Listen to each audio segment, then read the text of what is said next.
Mas eu quero vos cumprimentar com a paz do Senhor. Vamos a um texto. Evangelho segundo escreveu São Marcos, capítulo de número 16. Nós vamos ler do verso 1 ao verso de número 8. Enquanto os irmãos procuram, quero externar aqui mais uma vez a minha palavra de gratidão a Deus por nos dar a oportunidade e o privilégio de estarmos na sua casa, participando desse trabalho tão maravilhoso. Louvo a Deus pela sexta, pelo sábado, por hoje. Com a permissão de Deus, amanhã estaremos retornando à nossa casa. E a minha palavra é de gratidão a Deus e muito obrigado aos irmãos por esses dias que nós passamos aqui. Muito obrigado, pastor. Deus abençoe o senhor, continue abençoando o senhor, a sua casa, a pastora Kátia, a Eibria, aos obreiros, enfim, a todos. Que Deus abençoe as vossas vidas, o Ministério de Louvor, a peça.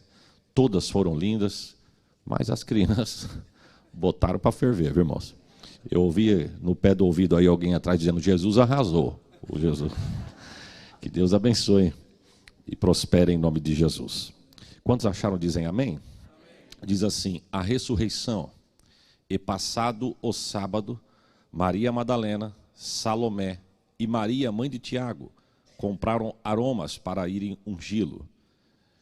E no primeiro dia da semana foram ao sepulcro de manhã cedo ao nascer do sol, e diziam uma às outras: quem nos revolverá a pedra da porta do sepulcro? E olhando viram de longe que a pedra já tinha sido revolvida, e era ela muito grande. E entrando no sepulcro, viram um jovem assentado à direita, vestido de uma roupa comprida e branca, e ficaram espantadas. Porém, ele disse-lhes: não vos assusteis, buscai a Jesus, o Nazareno, que foi crucificado. Ele já ressuscitou, não está aqui, eis o lugar aonde o puseram.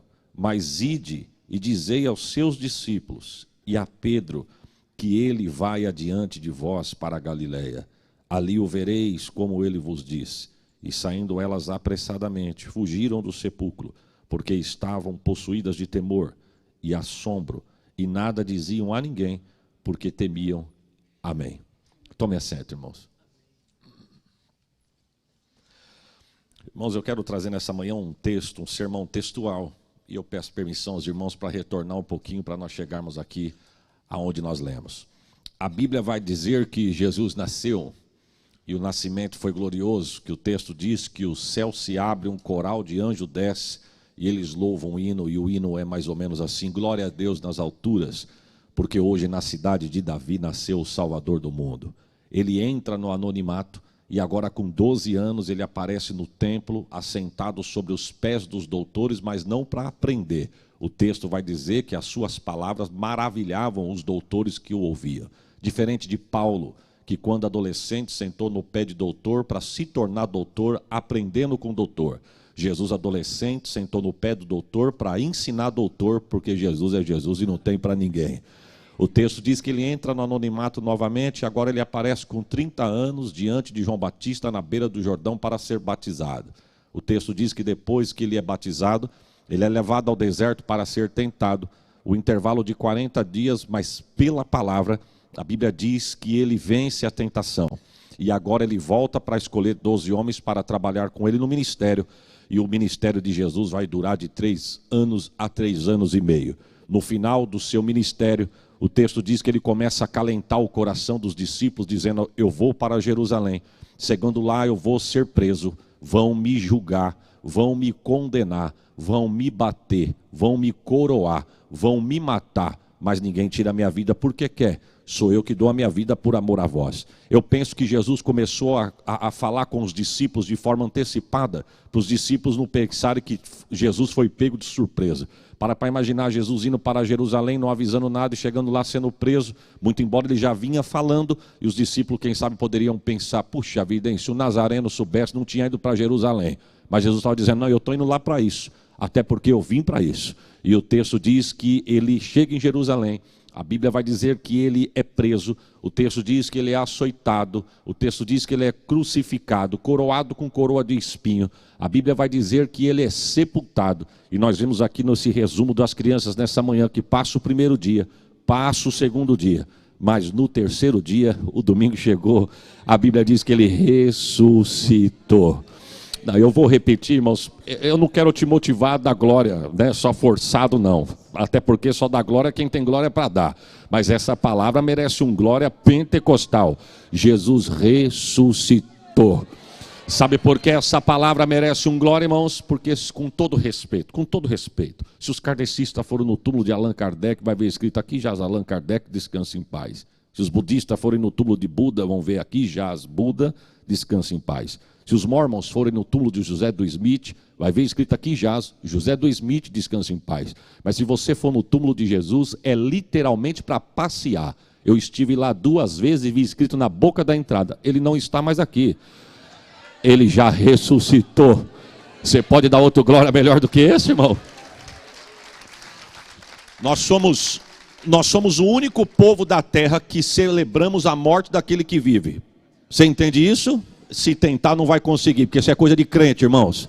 Celebramos aquele que vive, e ele vai dizer, eu estarei convosco todos os dias até a consumação do século. Tem uma notícia calorosa para crente aqui, Deus está conosco nesta manhã. Por quê, pastor? Porque ele ressuscitou. Agora presta atenção, o Senhor quando ele veio aqui, irmãos, ele veio com propósitos. Diga comigo, propósitos.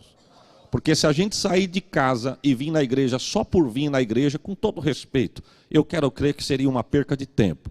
Porque quando eu saio de casa, eu tenho que vir na igreja com propósito. E qual que é um dos nossos propósitos aqui? Primeiro, entregar o que é de direito a Ele, a nossa adoração, o nosso agradecimento. Enfim, nós não viemos aqui assistir, muito embora nós nos expressamos por força de expressão de forma errada. Eu vou lá assistir o culto. Não, ninguém veio assistir nada. Nós viemos aqui entregar o culto a Deus. Viemos aqui adorar aquele que é. Viemos aqui exaltar aquele que foi morto e reviveu. Oh, glórias a Jesus. E nós viemos aqui com estes propósitos. O Senhor, quando ele veio aqui, ele também veio com um propósito. Só para os irmãos entenderem minha linha de raciocínio. Ele veio dar ponto final na dispensação da lei e inaugurar a da graça. Ele veio fechar o seio de Abraão e inaugurar o paraíso. Porque aquele contato do rico e do Lázaro, pegue depois a parábola para você entender na sua casa, estava incomodando. O Senhor disse, quando eu for lá, um dos propósitos é esse. Eu vou fechar o seio de Abraão e inaugurar o paraíso. Eu vou acabar com esse contato. Um dos propósitos que o Senhor veio aqui foi vencer o inferno. Foi vencer a morte. Oh, glória, é gostoso pregar para a igreja inteligente, né, irmãos? A gente fala e não precisa de muito não, o povo já corresponde. Ele veio vencer a morte, veio vencer o diabo, ele veio vencer o inferno. Deixa eu só falar da morte, que nós estamos falando da ressurreição, deixa eu falar da morte. Se Jesus não tivesse ressuscitado, irmão, era em vão eu sair lá do Brasil, atravessar tudo isso para chegar aqui para cultuá-lo. Se Jesus não tivesse ressuscitado, seria em vão os nossos irmãos que prepararam tudo isso. E chegou nos meus ouvidos que teve muitos deles aqui que saíram de madrugada trabalhando para que isso acontecesse. Seria em vão. Se Jesus não tivesse ressuscitado, foi em vão o dia que eu e você descemos as águas do batismo. Se Jesus não tivesse ressuscitado, é em vão eu vim na igreja, sair de casa, deixar o conforto do meu lar e chegar na igreja para adorar um morto. Se Jesus não tivesse ressuscitado, é em vão todas as vezes que nós nos reunimos para participar do corpo e do sangue do Senhor. Por quê, pastor? Porque ele só seria mais um morto adorado. Mas o nosso Jesus não. Ele morreu, mas ele ressuscitou para a glória de Deus. Eu disse ontem, vou repetir, porque é a palavra de Deus, aí você vai entender quando Paulo vai dizer, aonde está, ó morte, a tua vitória, e aonde está, ó inferno, os teus aguilhões.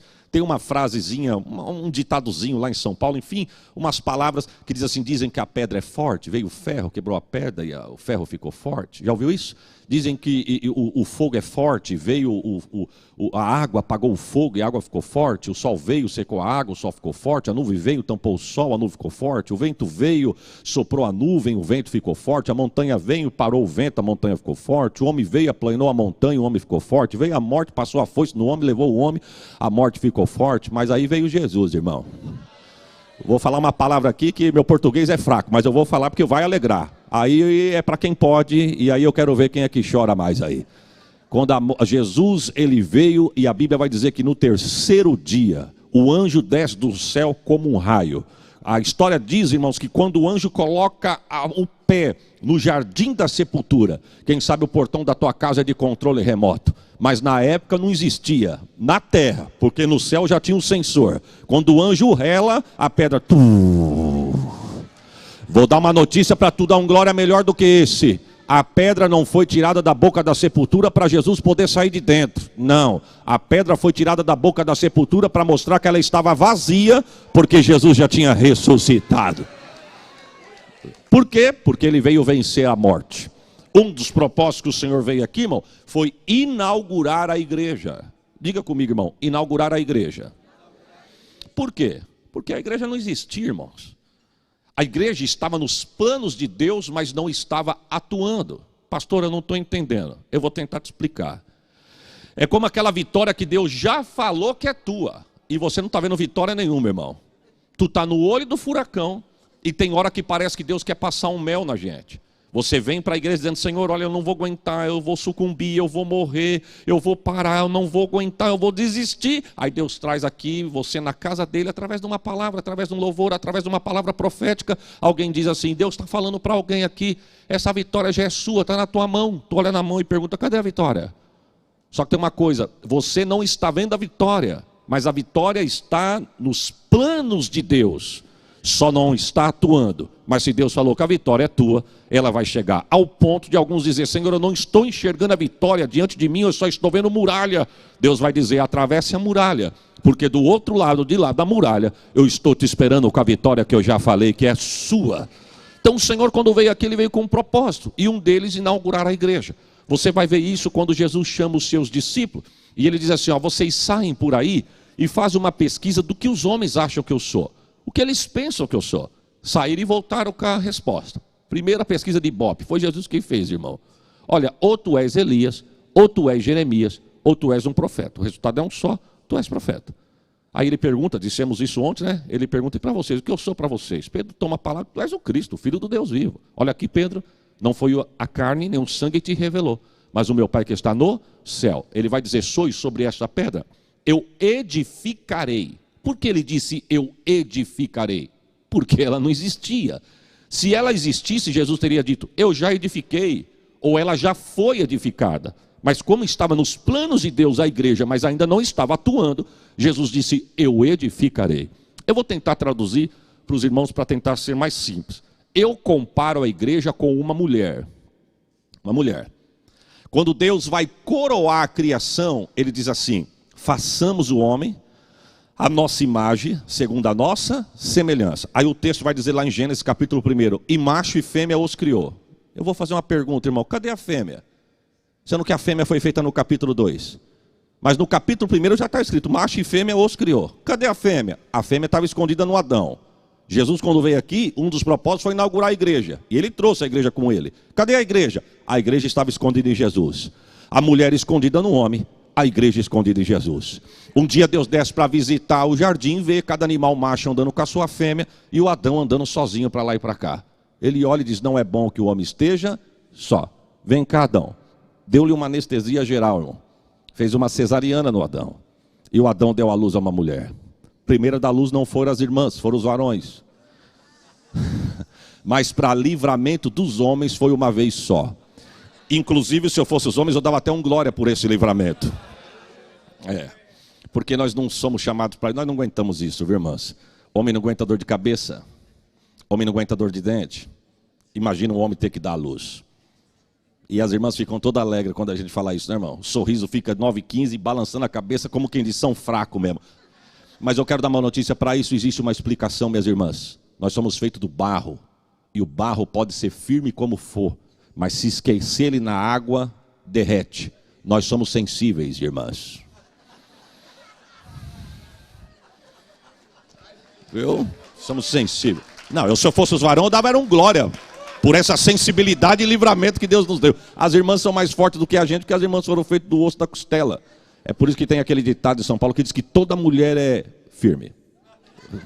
É melhor ficar assim, né, irmãos? Porque o ministério das mulheres é forte demais. Oh, glórias a Jesus. Jesus, irmãos, está no alto do Gólgota. Quando Adão desperta do sono, ele olha para Eva e diz, eu estou sentindo que você saiu daqui. Por quê? Porque você é carne da minha carne, parece comigo. E é ossos dos meus ossos. E a igreja? E Jesus? Jesus está no alto do Gólgota, pendurado entre os céus e a terra, quando ele exclama, está consumado. A Bíblia diz que o sol ficou com tanta vergonha, irmãos, que 3 horas da tarde a terra escureceu. A terra, bebendo sangue inocente, começou a tremer. Jesus já havia dito, um dia se os homens se calarem, as pedras clamarão. No Monte Caveira não tem uma pedra inteira. Apesar do monte ser grande, ele é cheio de rachadura, poroso, como se ele estivesse dizendo, um dia nós nos quebramos inteiro. Mas nós falamos que de verdade, quem passou pela cruz aqui em cima, verdadeiramente era o Filho de Deus. O texto vai dizer que o soldado romano veio e enfia a lança do seu lado. E quando o texto diz que ele arranca a lança, saiu todo o sangue e toda a água. Preparem glória, irmãos. Naquele instante, como do lado do homem saiu a mulher, do lado de Jesus, nasceu a igreja. É por isso que essa igreja está de pé. E eu tenho uma palavra de Deus, vai continuar de pé. Porque Jesus disse, eu edificarei a minha igreja e as portas do inferno não prevalecerão contra ela. Você crê nesta palavra, irmãos? Então, voltando aqui para o texto, ele veio com um propósito. E o texto vai dizer, irmãos, que quando nós chegamos no episódio deste texto, nós vamos ver um Cristo ressurreto, exaltado, glorificado, vencedor. Se bem que dizer que Cristo está vencedor é força de expressão, porque quando eu falo de estar, eu posso levar alguns a entender o momento. Ou seja, está, mas não sei se estará ou se esteve. E Jesus não é de talvez, Jesus ele é. Então ele não foi, porque quem foi, já foi e não é mais. E então ele não foi, ele é. E ele não será, porque quem será não é, ainda vai ser. E ele não vai ser, ele é. Eu me alegro, eu sinto como um vulcão aqui dentro. Eu estou numa alegria aqui, irmãos. Sinto Deus nesta manhã, nesta casa. E quando a gente vai pegar esse texto, nós chegamos na narração desse episódio e nós vamos ver que cada evangelista, ele vai narrar esse texto com uma visão diferente. Porém o foco é o mesmo, é a ressurreição. Por exemplo, se nós formos lá no capítulo 28 do Evangelho segundo escreveu São Mateus, ele vai dizer mais ou menos, na visão dele, como é que foi o varão que desceu na hora da ressurreição. O texto vai dizer em Mateus que ele tinha um aspecto de relâmpago, veste brancas como as neves. Dá para entender isso, irmão? Nem eu. Porque se nós sairmos de Mateus e for para Lucas, capítulo de número 24, nós vamos ver que já não era mais um varão. Lucas vai descrever que eram 2 varões vestidos de vestes resplandecentes. Se nós sairmos do livro de Lucas e formos para João, nós vamos ver que a narração já é diferente. Não vai nem falar que tinha anjo, ou como que era o anjo, mas vai narrar um fato fantástico. A Bíblia diz que Maria Madalena resolve ir na sepultura de Jesus no domingo pela manhã. E o texto diz que quando ela chega na boca da sepultura, ela vê que o negócio está diferente. Diferente. Diga comigo, irmãos, diferente. Porque o assunto de Deus é diferente. Amém? A história diz que quando ela chega, ela vê o lenço onde a cabeça de Jesus foi envolta, estava do lado de fora, jogado num canto. Quando ela entra dentro da sepultura de Jesus, essa experiência é fantástica, irmãos. Para mim, todo crente tinha que pisar naquele lugar. A experiência é fantástica. Quando aquela mulher entra dentro da sepultura de Jesus, do lado direito, tinha uma pedra, e na cabeceira e na peseira daquela pedra, a pedra ao nível do chão, e na cabeceira e na peseira, 2 níveis mais alto. Quem é que era colocado o corpo no meio? O dono da sepultura. No caso seria José de Arimateia. A pedra mais alta na peseira e a outra na cabeceira seriam das pessoas mais importantes do dono da sepultura. Quando ela entra dentro da sepultura, um varão vestido de branco está sentado no canto olhando para ela. Mas ela não puxou o assunto com o varão, João vai dizer. O texto diz que ela não queria nada com o anjo. O assunto dela era achar Jesus. Mas como ela não falou com o anjo achou na liberdade de falar com ela. O anjo diz mais ou menos assim, ô irmã, a senhora está procurando quem? Eu estou procurando Jesus, o Nazareno, não sei onde colocaram. Disse, não está mais aqui não. Olha o lugar onde ele estava. E cadê ele? Ele ressuscitou. Tem tradução que vai dizer esse texto que ela fala, o anjo fala para ela, por que você procura dentre os mortos aquele que vive? Ide anunciai que ele vive. Irmãos, pode anunciar que ele vive. Ô glória, o texto diz que ela sai desembalada da carreira para falar a notícia. E quando ela encontra 2 discípulos. Eu estou falando dos episódios que aconteceram no capítulo 20 do Evangelho de João. O texto diz que ela encontra 2 discípulos e ela vai falar quem são. A Bíblia vai dizer que era Pedro e João. Quando ela encontra os discípulos, eles conversando, quem sabe aflito, porque Jesus havia sido morto, a morte já tinha sido decretada, viram ele sendo colocado na sepultura. Eu não sei qual que era o assunto dos dois, mas Maria Madalena chega dizendo assim: olha, Jesus ressuscitou. Quem sabe um deles pergunta: quem foi que falou isso para você? Acabamos de vir da sepultura e ele não está lá.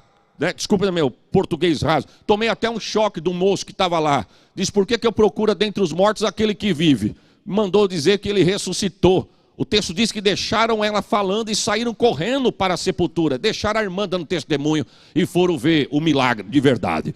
Só que tem uma coisa, quando ela corre, pega na tua casa para tu ler, Evangelho de João, capítulo de número 20. O texto vai dizer que quando eles correm para a sepultura, ela não ficou não, irmão. Ela veio atrás.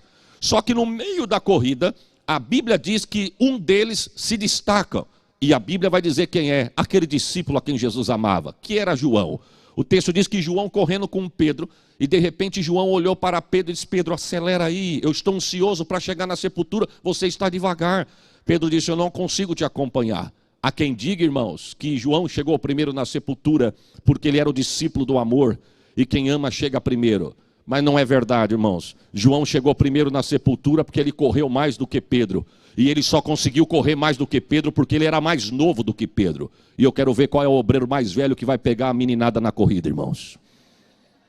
Só que tem uma coisa, melhor do que correr é saber chegar. E quando chegar, saber o que é para fazer. Porque o texto diz que Pedro ficou para trás e João foi na frente. Mas quando João chegou na boca da sepultura, que ele viu que a pedra não estava no lugar, tinha sido revolvida, ele achou melhor esperar João, ou Pedro. Ele falou: o negócio aqui está diferente mesmo. Você não vai entrar, irmão João? Não é melhor esperar Pedro chegar, né? Pega o texto, irmãos. Pega o texto quando chegar. Evangelho de João, capítulo 20. O texto diz que daqui a pouquinho quem chega? O velho Pedro. Porque a Bíblia vai dizer que a vitória não é para quem tem pressa, é para quem vai devagar. O que é teu, não precisa correr. Espera o tempo de Deus, que o que Ele falou Ele vai fazer. Ele é fiel com a sua palavra. Isso eu estou falando em todas as áreas. Vida de crente é diferente, meu irmão. O ímpio aí fora corre para alcançar. Você faz a tua parte e a parte de Deus Ele nunca vai deixar de fazer. O texto diz que Pedro chega depois e pergunta: e aí João, como é que está? Não sei o que, você não entrou para ver? Não, eu achei melhor você chegar, eu fiquei esperando. Quem sabe Pedro poderia ter perguntado para João: e correu para quê? Correu, e quando chegou lá na frente não sabia o que era para fazer. Meu irmão, melhor do que correr é darmos as mãos e andarmos junto.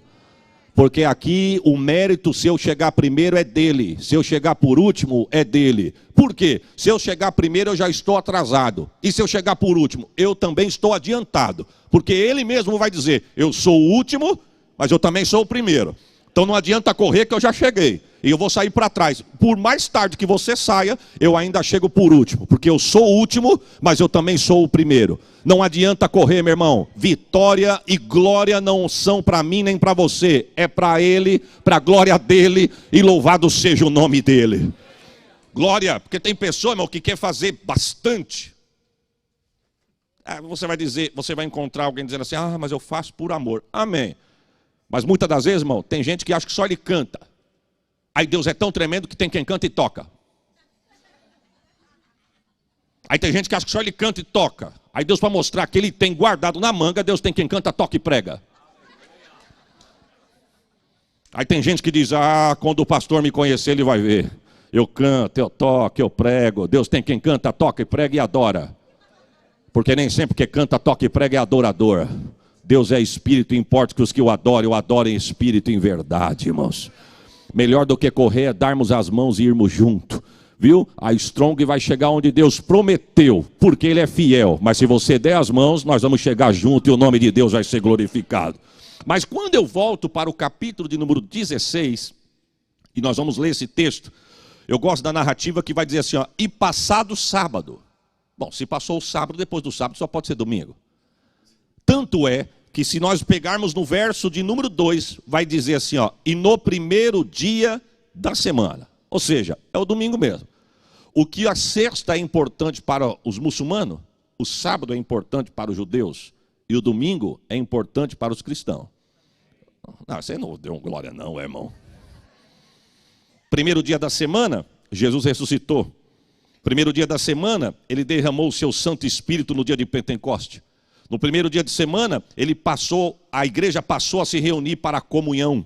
No primeiro dia da semana, eles se reuniram para fazerem as suas ofertas. No primeiro dia da semana, João viu Jesus glorificado na ilha de Patmos. Hoje é o primeiro dia da semana e nós estamos reunidos adorando aquele que morreu, mas ressuscitou. E o texto vai dizer na parte B do verso 1, que estava Maria Madalena, Salomé e Maria, mãe de Tiago. Tem tradução que vai dizer, e elas estavam indo juntas, porque ninguém faz nada sozinho, irmão. Aqui tem uma lição. Ninguém faz nada sozinho. Jesus começou o ministério, mas quem preparou o caminho, ele teve que esperar João Batista preparar o caminho. Pedro foi discípulo de Jesus, mas foi André que apresentou Jesus a Pedro. Natanael recebeu aquela grande revelação, mas foi Filipe que levou Natanael até Jesus. Elias, quando ele achou que só tinha ele vai dizer, Senhor, Jezabel matou os teus profetas, só sobrou eu. Parece que vejo Deus dizendo assim, você não sabe de nada. Eu ainda tenho 7.000 guardados, que não se dobraram a Baal. E detalhe, hein? Enquanto você está achando que só tem você, eu já tenho até um substituto para você. Porque aqui ninguém fica para semente, irmão. Lugar não é para sempre. O único que tem cadeira cativa e para sempre e eterna é o dono da obra. Eu já tenho um substituto para você. E quem que é? Eliseu. E aonde está? Ele está arando a terra com 12 juntas de bois. Vai lá e já unja ele que ele vai ser o seu substituto. E detalhe, são 12 juntas de bois, ele está na 12ª. Eu não vou nem pegar o da frente, eu vou pegar o do fundão, para mostrar para você que eu tenho em todo lugar. Porque o fundão ninguém quer, né, irmão? A turma do fundão sempre foi mal vista na escola, não é assim, irmão? Mas nem no voo. Quando eu vim para cá, eu falei para a moça assim, posso fazer uma pergunta para você? Pois não. Eu pensei, eu vou chegar lá no outro país, não sei falar aquele idioma, eu já vou me arrumar por aqui. Falei, você não me arruma uma cadeira no corredor? Ela falou, por quê? Eu falei, para mim poder esticar as pernas é um pouquinho comprida, né? Só se eu esticar as pernas. Ela, deixa eu dar uma olhada. Ah, o lugar que eu arrumei não é legal. Aonde é? É no fundão. Eu falei, não tem problema, que seja no fundão. Ela mexendo, não, abriu uma aqui no meio, eu vou pegar para você. Melhor do que o fundão. Eu falei, que seja. Mas no reino de Deus é diferente, irmão. Tanto faz quem está na frente, tanto faz quem está no meio, tanto faz quem está no fundão. Tanto faz, porque Deus é diferente. Até porque quem fazia parte desse trio aqui era Maria Madalena. Aquela mulher que antes de encontrar com Jesus, ela era mal vista pela sociedade. E quando ela chega aos pés de Jesus, Jesus de letra já arrancou 7 demônios da vida dela.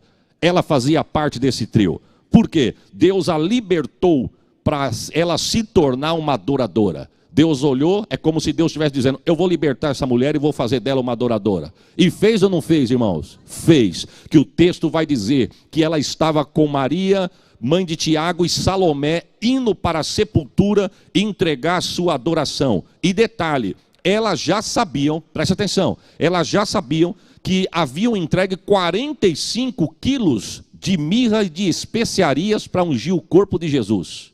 José de Arimateia e Nicodemos já tinha dado 45 quilos de especiarias para ungir o corpo de Jesus. Mas o que me chama a atenção é que mesmo ela sabendo que tinha tudo isso, ela disse, eu vou entregar o meu. Cada um entrega o seu, eu entrego o meu. Nessa manhã é a mesma coisa, meu irmão. Não é porque o irmão deu glória do teu lado que você não precisa dar. Ele deu dele, tu dá o teu. Não é porque o irmão deu uns 3 aleluia que você diz, o irmão já deu aleluia, ele já deu por mim, por ele e pelo vizinho. Não, não, ele dá o dele, você dá o teu, e a nossa adoração chega até o trono de Deus. Ô glória ao nome de Jesus. E o texto vai dizer, as mulheres, irmãos, me chama a atenção. Eu falei no começo das mulheres, eu sinto que eu tenho que me redimir aqui. Quem sabe Deus prepara um dia para mim vir no culto das mulheres, né, irmão? Ou quem sabe eu estou fechando a porta para Sheila mesmo, né? Então deixa eu... As mulheres sempre foram presentes no ministério de Jesus. Elas foram as últimas a saírem do Calvário na crucificação e foram as primeiras a chegarem no túmulo no dia da ressurreição. Essa é o ministério feminino. E o texto vai dizer que no meio do caminho, elas começam a conversar. Quem sabe elas disseram assim, olha, nós preparamos tudo isso, só que tem um problema. Vocês lembram que antes de ontem colocaram uma pedra gigantesca na boca da sepultura? Quem é que vai remover esta pedra para nós? Eu disse ontem e repito, irmãos, o tamanho da pedra era tão grande, o texto vai dizer que a pedra era grande, que há quem diga que era necessária a força de 20 homens para remover esta pedra. E o pensamento era, quem é que vai remover a pedra da boca da sepultura? Só que o texto diz que de longe, parece pouco essa palavra, irmãos, mas tem uma revelação tremenda aqui. Vamos dizer junto? De longe elas olharam e viram, a pedra já foi removida. Tem uma palavra de Deus para alguém aqui nesta manhã. Quem sabe você está aqui nesta manhã adorando, mas tem uma pedra no teu caminho que está querendo tirar a tua paz. Eu vou te dar uma notícia, meu irmão, você só adora, e pela fé, de longe, aonde está a pedra que está tirando a tua paz, já comece a contemplar que Deus já arrancou ela do seu caminho para a glória de Deus. O texto diz que de longe a pedra já havia sido removida. E vai nos dizer a Bíblia, irmãos, que quando elas chegam dentro da sepultura, aí Marcos vai falar a narrativa deles. Falamos de João, falamos de Mateus, mas aqui nós vamos falar de Marcos. Marcos diz que quando elas entram dentro da sepultura, elas não encontram Jesus e o corpo dele ali. O anjo olha para elas e faz a mesma pergunta que os outros evangelistas descreveram. Por que você procura dentre os mortos aquele que já ressuscitou? Ide e dizei aos discípulos e a Pedro. Eu acho forte essa frase. Os outros 3 evangelistas não vão falar isso. Mas Marcos teve a preocupação de citar o nome de Pedro à parte. O anjo diz para elas assim, ide e fale para os discípulos ir para a Galileia como ele vos falou, que ele vai apresentar a eles lá, se apresentar a eles lá. E não é só os discípulos, diga a Pedro. Pedro também era discípulo, meu irmão. Por que o anjo não disse assim, diga para os discípulos irem para a Galileia?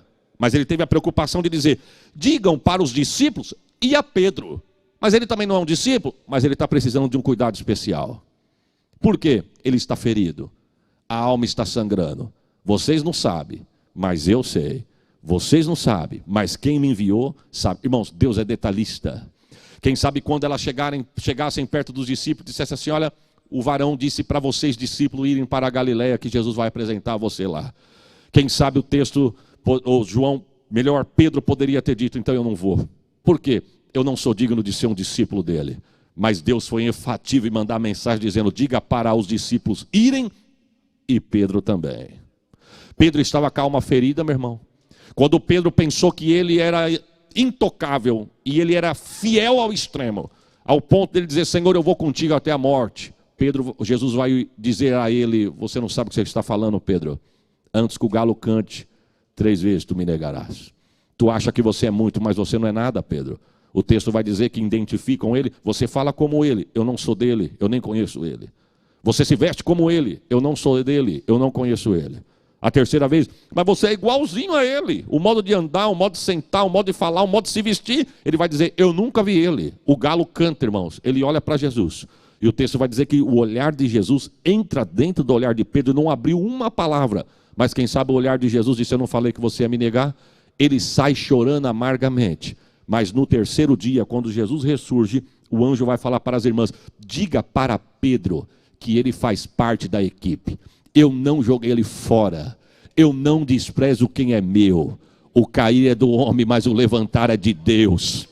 Quem sabe, às vezes o inimigo fica bombardeando a mente de alguns, dizendo, você não serve, Deus não te ama. Você vê que todo mundo tem vitória, todo mundo está alegre, e você não tem nada. Mas é uma mentira do diabo, meu irmão. Tu é importante, custou preço de sangue, ao ponto de você estar aqui nesta manhã. E quem sabe você diz, pastor, mas o problema não é nem comigo, mas com alguém da minha casa, da minha família. E eu tenho orado tanto, mas parece que a minha oração não tem sido escutada, ouvida, e não vai ser respondida. Tem uma notícia de Deus, estamos debaixo de uma promessa, e a promessa é, crê no Senhor Jesus Cristo e será salvo tu e a tua casa.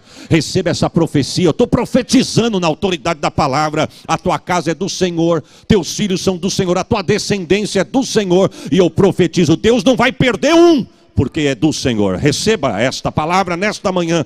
E o texto diz, para encerrar, irmãos, que elas saem correndo, apressadamente, fugiram do sepulcro. Verso de número 8. Estavam possuídas de grande temor e assombro, e nada diziam a ninguém, porque temiam. Mas o que me chama a atenção, e eu encerro aqui, é que quando eles entregam a notícia, e eles vão até lá, Aí a confirmação é essa. Sempre vai ter um Tomé, irmãos. Sempre. Mas o Tomé só existe por quê? Porque ele não participa das reuniões. Quem não trabalha, dá trabalho. Irmãos, quem não trabalha, dá trabalho. Jesus falou assim: mande eles ficarem reunidos, Maria, que quando eles menos esperavam, eu vou me apresentar a eles. Eles obedeceram e foram para a Galiléia, irmãos. Quem sabe falaram, só estamos aqui porque Maria disse, não achamos, a sepultura está diferente. Então nós dizemos, mas será que ele aparece? Aí a confirmação foi, e estando todos reunidos, com as portas e as janelas fechadas, Jesus entrou dando a paz do Senhor, irmão. Porque tem gente que passa e não dá nem a paz. Mas Jesus tinha a paz para dar. Jesus, não é aqui não, viu, irmãos? É lá. Jesus, quando entra, a paz do Senhor. Tem tradução que vai dizer, a paz seja convosco. Que cena, irmãos. O texto diz que daqui a pouquinho Jesus, e foi para onde, pastor? Boa pergunta, irmãos. A porta estava fechada, a janela também, mas ele era ressurreto. E o Cristo ressurreto não tem o corpo da digestão, mas da combustão, que é o corpo que nós teremos naquele dia. É por isso que ele come o peixe com os discípulos e atravessa a parede, e o peixe não fica grudado na parede. É forte isso. Os discípulos, quando olharam para ele, ele sumiu. Foram falar para Tomé. E quando foram falar para Tomé, falaram, Tomé, Jesus ressuscitou. Eu não vi. Você não viu porque você não estava junto. Não participa da oração. Não participa do culto. Só vem no dia que acha. Quando houve um testemunho de será que é tudo isso? Se participar, vai ver que é de verdade.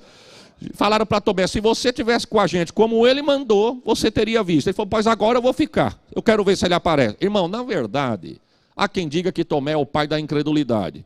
Mas eu estou para dizer, irmãos, que tinha muita gente ali com vontade de perguntar se era ele mesmo. Só que como ele perguntou primeiro, sobrou para ele. Por isso que é bom às vezes ficar calado, viu, irmão? Porque a fama vai pegar e não é nem sempre você. Tanto é que quando Jesus apareceu, o texto vai dizer que ele olhou, é o Senhor mesmo, Senhor? Apalpe o meu pulso, Tomé.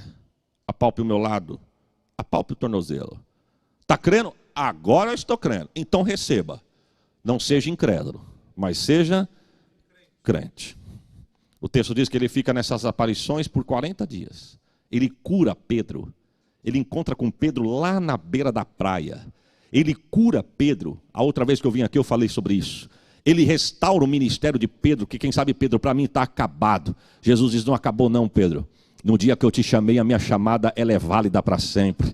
Eu te chamei e falei que você não seria mais pescador de peixe, mas seria pescador de homem. Você que está aqui querendo pescar peixe, Pedro, por isso que você nunca pescou mais nada, porque eu fechei essa porta para você. Acabou. Quando eu apresento, ninguém esconde, mas quando eu apresento, ninguém esconde, mas quando eu escondo, ninguém acha. Você sabia pescar peixe, hoje você não sabe mais, porque eu mudei teu ministério. Tu ainda é pescador, mas não de peixe, de homem. Porque peixe, Pedro, se pesca vivo para morrer. E eu estou te chamando para você pescar homem morto para dar vida. Oh, glórias a Jesus. E Atos, capítulo de número 1, verso de número 9, o texto vai dizer que Jesus está no Monte das Oliveiras. Ressurreto, exaltado, glorificado, vencedor, voltando para o céu. E eu quero encerrar com a frase que eu vi aqui na peça dos irmãos. Quando ele some no meio das nuvens, o texto diz que os discípulos olhando, irmão, um anjo à direita, outro à esquerda, e falam para eles assim, por que vocês estão olhando para cima? O mesmo Jesus que ressurgiu dentre os mortos, oh glória, e que vocês viram subir, é o mesmo Jesus que um dia vai voltar. Quantos creem nesta palavra, irmãos? Que Deus abençoe a sua vida, que Deus abençoe a sua casa, que Deus abençoe a sua família. Eu profetizo um domingo de paz, se você crê diz amém. Eu profetizo um domingo de provisão, de portas abertas, de saúde na alma, saúde no corpo. Eu profetizo um domingo de provisão de Deus na área que você necessite. Mais uma vez eu quero deixar minha palavra de gratidão. E saia daqui, meu irmão, ciente. Nós somos o único povo da terra que celebramos a morte daquele que vive.